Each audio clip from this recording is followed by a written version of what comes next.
চাতকের অদৃষ্টে নাই বলিয়া। মহারাজ কৃষ্ণচন্দ্র একদিন একাকী বসে গোপালের বুদ্ধিমত্তার বিষয়ে চিন্তা করছিলেন। হঠাৎ তাঁর মনে উদিত হলো যে গোপাল তো এত বড় বুদ্ধিমান, গোপালের স্ত্রী কেমন বুদ্ধিমতী তা পরীক্ষা করতে হবে। মহারাজ একদিন গোপালকে ডেকে বললেন, গোপাল, তুমি তো দেখছি ভাঁড়ের শীর্ষস্থান অধিকার করে বসে আছো। আমার ইচ্ছা হচ্ছে তোমার স্ত্রী কত রসিকা আমাকে পরীক্ষা করতে হবে। গোপাল বাড়িতে এসে তার স্ত্রীর অনুমতি নিয়ে মহারাজ কৃষ্ণচন্দ্রকে বাড়িতে নিয়ে গেল।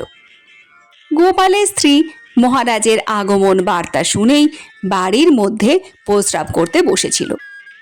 এমন সময় মহারাজ বাড়িতে প্রবেশ করছেন দেখে গোপাল পত্নী রাজাকে সম্ভ্রম দেখিয়ে যেমন উঠতে যাবে অমনি একটা বাতকর্ম করে ফেললে।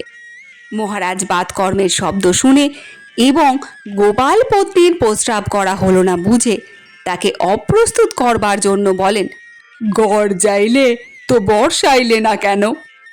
মার পত্নী নির্ভয় উত্তর দিল, চাতকের অদৃষ্টে নাই বলিয়া।